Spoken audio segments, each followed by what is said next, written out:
कुठे झालाय दाखवा, तुम्ही दाखवा ना, तुम्हाला कोण जे सांगताय त्यांनी दाखवावा। राजन तेलीने आमच्या समोर यावं आणि सांगावं मी एवढं काम केलं, आम्ही त्याला सपोर्ट करू। आणि ग्रामपंचायत जर सरपंच जर तेलीचा जर माणूस असला तर तो यांना घेऊन येतो तेलींना आणि उद्घाटन करतो। मग लोक म्हणतात की तेलींनी केले का, मग पण तेली नीती असतो तो दीपक भाईंचा असतो नीती। आणि आता तर आमचं केरवाडी फिशिंग विलेजसाठी ते प्रयत्न करत आहे। म्हणजे विचार केल्यानंतर या 3 उमेदवार आणि दीपक भाई यामध्ये जमीन आसमानाचं अंतर आहे। राजन तेली एक 2 महिन्यापूर्वी उबाटामध्ये आले, त्याच्यापूर्वी 2014 पासून भाजपचं केंद्रात 10 वर्षाचं सरकार आहे, त्याशिवाय महाराष्ट्रात भाजपचं 7.5 वर्ष सरकार आहे। राजन तेलींनी सांगावं मी मागची 10 वर्ष केंद्रातली वापरली, 7.5 वर्ष राज्यातली वापरली, या इतक्या वर्षामध्ये एक काम मी केरवाडीसाठी केलं हे दाखवावं राजन तेलींनी। हा राजन तेली माझ्याबरोबर शिवसेनेत होता, तिथून त्याने आता 8 वेळा पक्ष बदलले, 8 वेळा पक्ष बदलले। आज या बिळात असतो तर उद्या त्या बिळात असतो।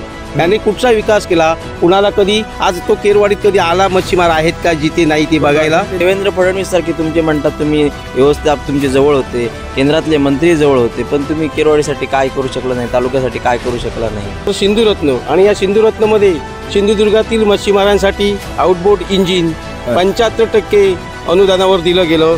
बिगर यांत्रिक नौका 50% अनुदानावर दिला गेला। तर 1200च्या वर लाभार्थी आहेत ज्यांना आउटबोर्ड असेल, इंजिन असेल, आउटबोर्ड इंजिन असेल, होडी असेल, जाळी असेल, अन्य समाजातली जवळजवळ 1201 प्रकरणं ही दीपकबाईंच्या माध्यमातून झालेली आहेत। 1200 कुटुंबांना आज त्यांनी आधार दिलेला आहे। सर्व लोक त्याच्या पाठीशी उभे राहतील, सिंधुदुर्गातले मच्छीमार, याची आम्हाला खात्री आहे। कारण मच्छीमार बदलणार नाहीत, मच्छीमार नेहमी दीपकबाईंच्याच पाठीशी आहे आणि पुढे पण पाठी राहतील। नमस्कार, केके न्यूजमध्ये आपल्या सर्वांचं पुन्हा एकदा स्वागत। विधानसभेचं ढोल आणि मुद्द्याचं बोल या विशेष कार्यक्रमाच्या माध्यमातून आम्ही सावंतवाडी विधानसभा मतदारसंघाचा आढावा घेतोय आणि या आढावा घेत असताना मी पोहोचलोय केरवाडा जेट्टी या ठिकाणी। आणि या ठिकाणी माझ्या मागे पाहू शकतात की जे मच्छीमारांच्या बोट आहेत त्या मच्छीमारांच्या बोट या ठिकाणी आहेत। अनेक मच्छीमार ते या ठिकाणी आपला मच्छीमारीचा व्यवसाय करतात आणि या माझ्यासोबतच आता काही मच्छीमार आहेत या केरवाडा परिसरातील आणि या मच्छीमारांशी मी संवाद साधणार आहे आणि त्यांच्याकडून जाणून घेणार आहे की त्यांच्या परिसरात किंवा त्यांच्या व्यवसायासंबंधित किंवा त्यांच्या ज्या काही अडचणी असतील त्यांच्या प्रश्नांचा निपटारा झाला आहे की नाही, त्यांच्या परिसरात विकास झाला आहे की नाही आणि त्यांच्या मनातील नेमका आमदार कोण हे जाणण्यासाठीच मी आज या ठिकाणी आलोय। काका नमस्कार। नमस्कार। नाव कसं आपलं? कृष्णा चोपडेकर।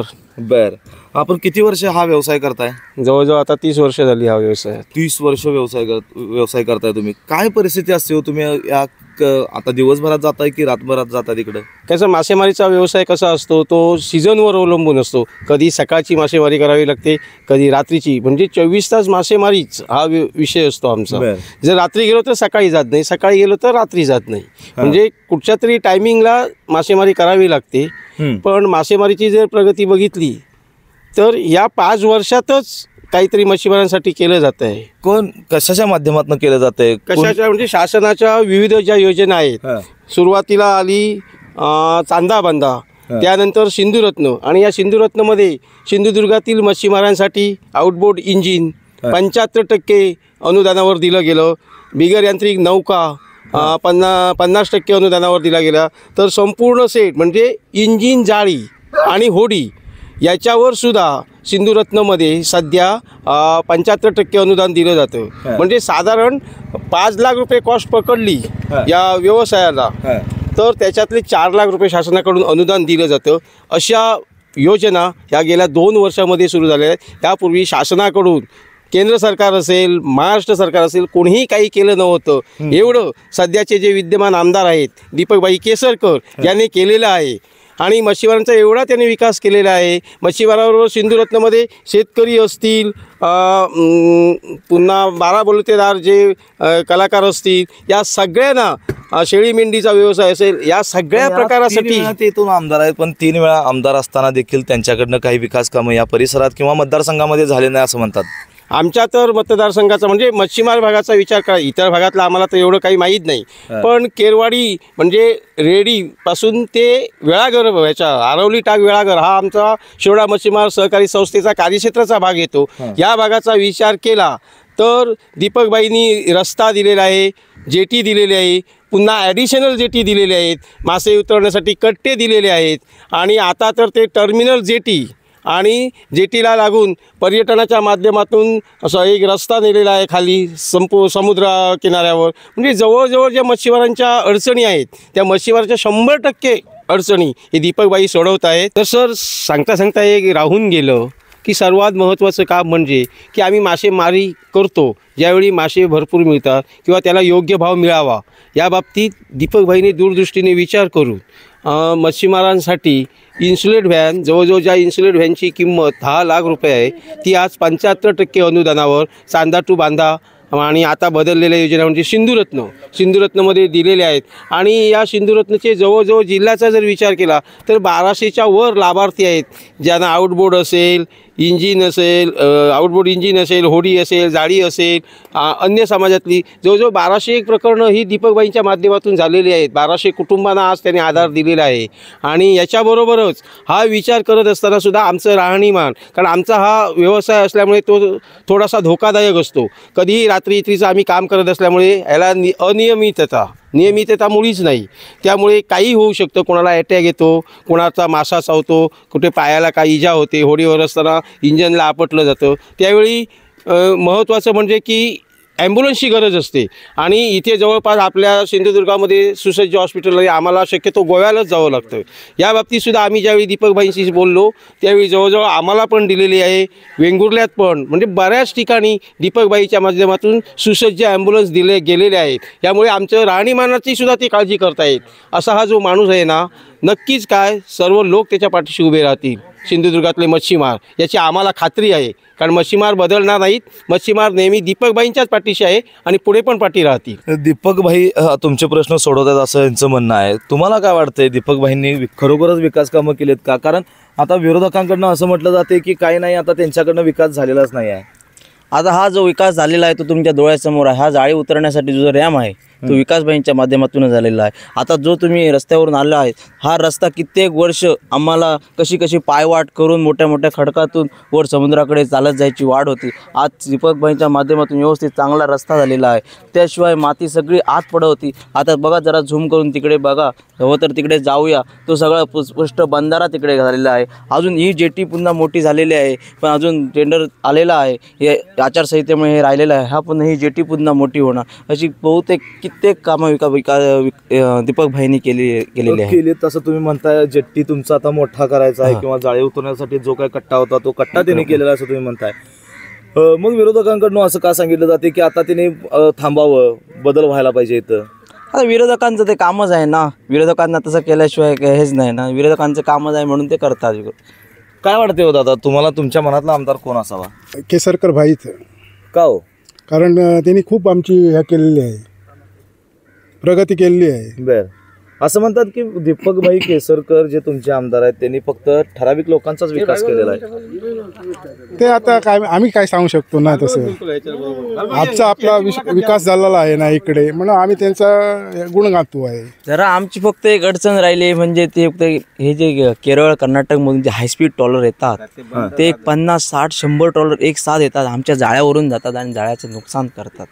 याच्यावर फक्त काहीतरी झालं पाहिजे अशी आमची मागणी आहे. याबाबत कधी तुम्ही कुठल्या नेत्यांकडे किंवा लोकप्रतिनिधींकडे आढावा घेतलाय? आम्ही सांगितलं, आमचे अर्ज वगैरे देत असतो, अधिकाऱ्यांकडे अर्ज देत असतो. चालू असतं की आजपर्यंत जवळजवळ 15 वर्ष हे चालू आहे की हायस्पीड बंद करा. परंतु केंद्र सरकारकडे महाराष्ट्र सरकारने ज्या पद्धतीने हा विषय मांडला पाहिजे त्या पद्धतीने विषय मांडायला महाराष्ट्र सरकार कमी पडत आहे. आमचे स्थानिक जे लोकप्रतिनिधी आहेत ते कमी पडत आहेत. आणि त्यामुळे काय होत आहे की आम्ही एका वेळी जरी 1 लाख रुपये कमवले 2 महिन्यात तरी ती एका वेळी आमची 1 लाखाची जाळी घेऊन जातात. आमच्यावर उपासमारीची वेळ येते. कारण या गोष्टीला हायस्पीडचे स्टॉलर म्हणजे त्याची जवळजवळ 3 ते 4 कोटी रुपयाचं इन्स्ट्रुमेंट असतं. 3 कोटी इन्स्ट्रुमेंट असतं. ती एवढी अवाढव्य बोट असते. ती लहान लहान हे ज्या बोटी आहेत त्यांना बघत नाही. आणि आम्ही जे मासे पकडण्यासाठी जाळं टाकलेलं असतं त्यावरून ते जाळं घेऊन जातात आणि आम्हाला घाबरत नाहीत. कोणी 10 होड्या जमल्या किंवा फिशरीची एखादी बोट आली तर त्या बोटी येतात आणि फिशरीजवाले पळून जातात. म्हणजे त्यांना पकडण्यासाठी सुसज्ज यंत्रणा महाराष्ट्र सरकारकडे राहील. आणि याची जवळजवळ आज 10 ते 12 वर्ष मागणी होत आहे. परंतु महाराष्ट्र सरकार असेल, केंद्र सरकार असेल, जाणीवपूर्वक दुर्लक्ष करतं. आणि त्यामुळे मच्छीमारांना विविध योजना दिल्या पण आणि त्यांनी उत्पन्न केलं तर उत्पन्न करण्याचे साधनच काय आहे? ही जाळी आहेत. आणि ही जर जाळीच जात असतील तर तो मग आपली प्रगती साधणार कुठे? तुम्ही अनुदान दिलात, हां. 1 महिन्याच्या 8 दिवसाच्या तो जाळी घेऊन जातोय, मग फायदा काय? आणि ही जी मुक्त धोरण अवलंबलं आहे केंद्र सरकारने की कुठल्याही राज्यात कुठेही कोणीही मासेमारी करावी, ही 100% बंद झाली पाहिजे. कारण केरळ कर्नाटकला हे मुक्त धोरण अवलंबल्यामुळे आज तिथे मासा संपलेला आहे आणि जो थोडाफार मासा आहे तो फक्त महाराष्ट्राच्या अरबी समुद्रात आहे. आणि आज अरबी समुद्रात केरळ कर्नाटकच्या बोटी हौदोस घालत आहेत आणि स्थानिक मच्छीमारांना मासेमारी करायला देत नाही आहे. आणि हे जर थांबलं नाही तर येणाऱ्या 5 वर्षात अरबी समुद्र पण रिकामा होईल आणि ही संपूर्ण जी मच्छीमार लॉबी आहे ही देशोधडीला लागेल. हे जर शासन करत नसेल तर शासनाचा पण विचार करावा लागेल. आणि केंद्र सरकार याच कारणामुळे केंद्र सरकारच्या बाजूने इथले मच्छीमार राहत नाहीत. नक्कीच तुम्ही एक महत्त्वाचा मुद्दा या व्यावसायिकांनी आपल्यासमोर मांडलेला आहे की ज्या केरळ कर्नाटकामधून जे मोठे मोठे ट्रोलर्स या ठिकाणी येतात आणि हे ट्रोलर्स इथले जे मच्छीमार सर्वसामान्य मच्छीमार आहेत या मच्छीमारांचं आर्थिक नुकसान या जाळ्या तुटल्यामुळं किंवा ते ट्रोलरमध्ये अडकून गेल्यामुळं ते घेऊन जातात आणि त्याच्यामुळं लाखो रुपयांचं नुकसान या मच्छीमार व्यावसायिकांचं होत असतं.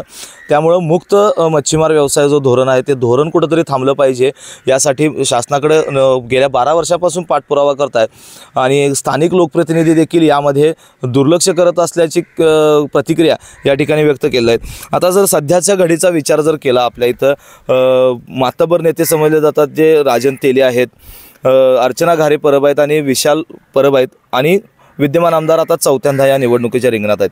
काय वाटते तुम्हाला कुणाचं पारडं जड असावं तुमच्या इथं? दीपक भाई केसरकरांचं पारडं जड आहे सध्या आमच्या. कशा संदर्भात कशाच्या तुम्ही जोरावर सांगता की त्यांचंच पारडं जड आहे? केलेली विकास कामे, सिंधुरत्न योजनेच्या माध्यमातून मिळालेल्या आउटबोट, होडी, जाळी याच्या माध्यमातून सांगतो मी. बरं दादा, तुम्हाला काय वाटते हो? तुमच्या इकडे विकास कामं झाली आहेत का दीपक केसरकरांकडून? झाली, थोडीशी झाली. सल्ला म्हणजे त्यांनी प्रोत्साहन आम्हाला थोडं थोडं दिलं, पण आम्हाला ते शक्य होत नाही आपल्या धंद्याकारणामुळे. बरं. सबंध दिवस आम्ही सपर सिंगच्या म्हणा किंवा पारंपरिकच्या म्हणा सबंध दिवस रात्रंदिवस हे करत असतो, बरं, काम करत असतो. त्याच्यामुळे प्रोत्साहन त्याने दिले, तुम्ही हवं ते करा म्हणून, पण आम्हाला ते शक्य होत नाही. बरं, असं बरं.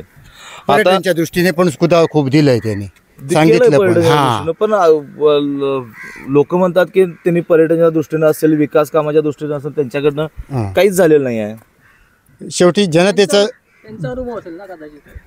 हो, दीपक भाई हा सिंधुदुर्गातला एक स्वच्छ चारित्र्याचा माणूस आहे. बरं. समोर जे आज कॅन्डिडेट आहेत यांची जर बॅकग्राऊंडचा विचार केला तर आमचा राजन तेली माझ्याबरोबर शिवसेनेत होता, तिथून त्याने आता 8 वेळा पक्ष बदलले.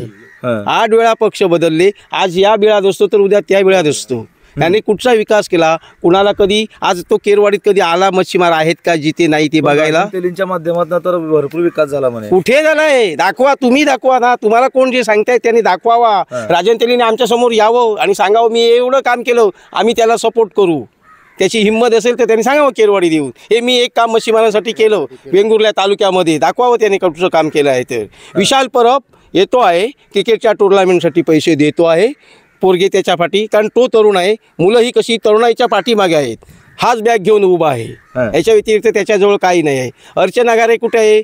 सुरुवातीला कुठेतरी शाळेमध्ये वया वाटल्या आणि गेलं, हे त्याचं कार्य आहे. मग अशा कार्यात तुम्ही सांगा ना, लोक कोणाबरोबर असणार ते? तर 100% याही वेळी दीपक भाईच असतील. काय वाटतं तुम्हाला आता ज्यांनी हे जसं ज्या प्रमाणात सांगितलं त्यांनी खरं आहे का हे? खरं आहे. आता काय होतंय, दीपकबाई जो निधी पाठवतो, आम्ही जी मागणी दीपकबाईंकडे करतो तो निधी ग्रामपंचायतमध्ये येते आणि ग्रामपंचायत जर सरपंच जर तेलीचा जर माणूस असला तर तो यांना घेऊन येतो तेलींना आणि उद्घाटन करतो. मग लोक म्हणतात की तेलींनी गेले का? मग पण तेली निधी असतो तो दीपकबाईंचा असतो निधी. म्हणजे दीपक केसरकर यांच्या माध्यमातून विकास येतोय, मात्र तो विकास जो दिसतोय तो दुसऱ्याच्या नावावर जातोय. कारण आज सिंधुरत्नच्या योजनेचे अध्यक्ष तेच आहे. कुठल्या? सिंधुरत्न जी योजना चालली आहे आणि या सिंधुरत्नमध्ये 90% सर्वसामान्य मच्छीमार, मग शेतकरी असेल, 12 बरुतेदार असेल, मच्छीमार असतील, विविध घटकातील समाजातील लोक असतील, या सगळ्यांना सामावून घेणारं असं एकमेव कार्य जर केलं कोणी असेल तर ते दीपक केसरकरनी. ते आज या योजनेचे अध्यक्ष आहेत. एवढं लोकांसाठी दिलेलं आहे आणि त्याच्यातून सर्वसामान्यांची प्रगती. मग पुन्हा गटांना प्रोत्साहन दिलेलं आहे त्याने. महिलांच्या बचत गटाच्या माध्यमातून विविध योजना त्याने राबवलेल्या आहेत. त्याचप्रमाणे पर्यटनसाठी विविध योजना आणलेल्या आहेत आणि आता तर आमचं केरवाडी फिशिंग विलेजसाठी ते प्रयत्न करत आहेत. म्हणजे विचार केल्यानंतर या 3 उमेदवार आणि दीपकभाई यामध्ये जमीन आसमानाचं अंतर आहे. सिंधुरत्न योजना ही मुख्यत्वे जर बघितले तर ही अंमलात आणली कोणी? सिंधुरत्न योजना मागच्या वेळेचं जे सरकार होतं त्यानेच आणली होती, पण ती चांदा आणि बांदा म्हणून होती त्यावेळी. त्याचे मग ती योजना काही कारणास्तव शासनाने बंद केली आणि बंद केल्यानंतर पुन्हा ज्यावेळी महायुतीचं सरकार आलं त्या महायुतीने त्या योजनेचं नाव बदलून सिंधुरत्नमध्ये रूपांतर करून त्याच्यामध्ये मोजकेच त्यावेळी हे होते व्यवसाय होते, ते मोजके व्यवसाय बदलून दीपकबाईच्या दूरदृष्टीतून सर्वसामान्यांना काय काय मिळेल यासाठी सर्व योजना केल्या. काही योजनामध्ये 100% अनुदान ठेवलेलं आहे, काही योजनामध्ये 75% अनुदान ठेवलेलं आहे आणि त्याची कागदांची सुद्धा इतकी साधी आणि सोपी ठेवलेली आहेत की सर्वसामान्य कोणीही माणूस करू शकतो. कारण मच्छीमारांचा जर विचार केला तर आमच्या भागामध्ये बहुतांशी हे अडाणी लोक असतात. त्यांना शिक्षण कायद्याचं तसं ज्ञान हवं, अटी शर्तींची पूर्तता ते करत नाही. या गोष्टीचा विचार करून त्याने त्यामध्ये एवढा आमूलाग्र बदल केला. त्यामुळे दीपकभाई हे सर्वांच्या आज इथले लोकप्रिय नेते आहेत आणि संपूर्ण मच्छीमार भाग वेंगुर्ला तालुक्यातील हा दीपकबाईंच्याच पाठीशी उभा आहे. सिंधुरत्न योजनेचा खरोखर लाभ होतोय का लोकांना? होय, लाभ होतो. 75% सबसिडी भेटते आउटबोर्ड इंजिनवर. पण आता ह्या तुम्ही आता सगळं मला तुम्ही सांगितलं की दीपकभाई केसरकरांच्या माध्यमातून कामं भरपूर झालीत. अहो पण ते सर्वसामान्य लोकांना भेटायला तरी पाहिजेत ना. भेटतात. सध्या ते मंत्री असल्यामुळे जरा लोकांचा संपर्क कमी होतो. जरा मंत्री असल्यामुळे पूर्ण राज्याचा मंत्री आहे ना, त्यामुळे पूर्ण राज्याला वेळ द्यावा लागतो. मतदार जरी आमचे मतदारसंघातले जरी असले तरी मंत्री म्हणजे पूर्ण राज्याचे आहे. ह्या जबाबदारीमुळे त्यांचं मतदारसंघाकडे दुर्लक्ष होतंय. ते एवढं नाही होत दुर्लक्ष, पण ते आपल्या कामाची जास्त जाहिरात करत नाही. आणि माझं एक म्हणणं आहे, आज राजन तेली एक 2 महिन्यापूर्वी उबाटामध्ये आले. त्याच्यापूर्वी 2014 पासून भाजपचं केंद्रात 10 वर्ष आता सरकार आहे. त्याशिवाय महाराष्ट्रात भाजपचं 7.5 वर्ष सरकार आहे. राजन तेलींनी सांगावं, मी मागची 10 वर्ष केंद्रातली वापरली, 7.5 वर्ष राज्यातली वापरली, या इतक्या वर्षामध्ये एक काम मी केरवाडीसाठी केलं हे दाखवावं राजन तेलींनी. केरवाडी म्हणजे संपूर्ण तालुक्यातील मच्छीमार दाखवावं. हे बा मी भाजपच्या माध्यमातून किंवा कुठे असेल ते भाजपच्या माध्यमातून हे काम केलं. 10 वर्ष केंद्राची वापरली, 7.5 वर्ष याची वापरली असून सुद्धा पण कोण लक्ष देत नाही. इतका हाहाकार पडला ते समजतं पण मच्छीमारांचा, तरी पण त्याच्यावर कानाडोळा करतात. निदान येऊन भेट तरी द्यावी. भले हे नको अनुदान नको पण निदान भेटतात ना लोकांना. देवेंद्र फडणवीस सारखी तुमचे म्हणतात तुम्ही व्यवस्थाप तुमचे जवळ होते, केंद्रातले मंत्री जवळ होते, पण तुम्ही केरवाडीसाठी काय करू शकला नाही, तालुक्यासाठी काय करू शकला नाही. काय ते तुमच्या हातात होतं ना. केंद्रातली सत्ता 10 वर्ष हातात होती म्हणजे. आणि एकंदर जर विचार केला की नाही तर मच्छीमारांचा अभ्यास करणारी एकही समिती नाही. दीपकबाईने विकास केला, पण महत्त्वाची अडचण इथे काय आहे, पारंपरिक मच्छीमार आहे, मिनी पर्सिनेटची मासेमारी होते इथे. मग ह्या जो संपूर्ण अभ्यास आहे, सोमवंशी समिती आणली, त्याने काय केलं, स्थानिक मच्छीमारांनी आपल्या याच्यात बदल केला आणि मिनी पर्सिंगचा व्यवसाय केला.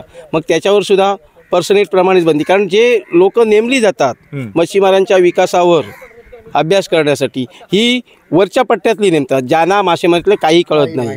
आणि जे आमदार आहेत, केंद्र सरकारचं राज्य चालवणारं किंवा महाराष्ट्र सरकार, याच्यात एकही मच्छीमार आमदार किंवा खासदार नाही आहे. त्यामुळे मासेमारी कशी असते आणि काय असते त्यांना माहीतच नसतं. आणि त्या समिती नेमावी म्हणता तुम्ही? समिती अशी नेमावी की जर 5 माणसं समिती नसली तर 2 माणसं शासनाची असावीत आणि 3 माणसं ही प्रत्येक तालुक्यावरचा एक असावा, जिल्ह्यावरचा एक असावा. आणि तोही कसा, तर खुर्चीवर बसणारा पदाधिकारी नको आहे कुठच्याही संघटनेचा किंवा कुठच्याही पक्षाचा, तर लोकल मच्छीमार आणि ज्याची शिफारस संस्था करेल की हा त्यावर मार्गदर्शन योग्य देऊ शकतो, अशा माणसाची जर शिफारस झाली तर बहुतांशी जे कायदे केलेले आहेत, बहुतांशी ज्या योजना केल्या आहेत त्यामध्ये चांगल्या प्रकारे की ना सुसूत्रता येईल आणि त्याचा 100% फायदा हा मच्छीमारांना होईल. केंड मासा आलेला आहे, तो जाळ्याचं नुकसान करतो. कुठला? केंड मासा म्हणून एक मासा आहे, केंड मासा म्हणून एक जाळ्याचा म्हणजे माशाचा प्रकार आहे, तो जाळ्याचं नुकसान करतो. तर त्या साहेबांना सांगितलं ना, जाळ्याला अडकलेले मासे पण खातो पण जाळी पण खातो. पण त्या साहेबांना सांगितलं ना केंड मासे नुकसान करतात. मग तो म्हणतो काय, तुम्ही केंड पकडून, अरे लोक जाळीच खातो त्याला केंड पकडणार कसा? हा साहेब काय पर्याय काय पर्याय त्याला काहीच नाही. नुकसान द्यायचं सरकारने. शेतकऱ्यांना कसं अवकाळी पाऊस पडला की नुकसान भरपाई दिली जाते की नाही. मग हा राक्षस आहे समुद्रातला, त्याला पकडणं शक्य नाही. त्याची दिवसेंदिवस वाढच होत असते, तो कमी होत नाही. आणि तो आक्रमण केल्यानंतर ते जाळं जसं लॉन्चवाले नष्ट करतात संपूर्ण जाळं, तशी ती त्या दिवशी जेवढी जाळी टाकलेली असते तेवढी खाऊन टाकतो, म्हणजे नुकसान होतं. पण त्याच्यावर शासनाने अनुदान द्यायला पाहिजे, असं देतच नाही. कारण ते दरवर्षी द्यावं लागतं ना, म्हणून ती योजना करत नाही. ही दुर्दैवाची बाब आहे. तर नक्कीच आपण या केरवाडा परिसरातील मच्छीमार व्यावसायिकांशी ज्यावेळी संवाद साधला त्यावेळी त्यांनी सांगितलं की विद्यमान आमदार आहेत जे दीपक केसरकर यांच्या माध्यमातून या ठिकाणी जेट्टी विस्तारीकरण असतील किंवा जाळे ठेवण्यासाठी जो काही कट्टे आहेत, अनेक विकास कामं या मच्छीमार व्यावसायिकांच्या दृष्टीनं त्यांनी केलेली आहेत. मात्र अनेक जे त्यांचे अडचणी आहेत, त्यांचे प्रश्न आहेत जे शासन दरबारी प्रलंबित आहेत, या शासन दरबारी प्रलंबित असलेले प्रश्न आमचे आता सुटणं गरजेचं आहे. ज्याप्रमाणे शेतकऱ्यांना अवकाळी पावसाचा फटका बसतो त्याप्रमाणे एका प्रकारचा मासा असतो, तो मासा या लाखो रुपयांचे जे जाळे आहेत तो जाळ्या आणि त्यात अडकलेले मासेसुद्धा ते खात असतो. त्या माशाला जसा अवकाळी पावसाला आपण थांबवू शकत नाही तसं त्या माशाच्या आक्रमणाला थांबवू शकत नाही. त्यामुळं या माशामुळे मच्छीमार व्यावसायिकांचं होणारं जे नुकसान आहे या नुकसानीचं भरपाई या मच्छीमारांना मिळावी अशी मागणी देखील या त्यांनी केलेली आहे. त्याचबरोबर जे दीपक केसरकर विद्यमान आमदार आहेत त्यांनी अनेक विकास कामं केलीत, मात्र त्या विकास कामांची जाहिरातबाजी केलेली नाही. त्यामुळं या विकास कामांचं श्रेय विरोधक घेऊन जातात असं देखील या नागरिकांनी आपल्याला सांगितलं आहे. KK न्यूजसाठी सद्दाम अली, केरवाडा. अशाच नवनवीन अपडेट पाहण्यासाठी आमच्या KK न्यूज चॅनेलला सबस्क्राईब करा.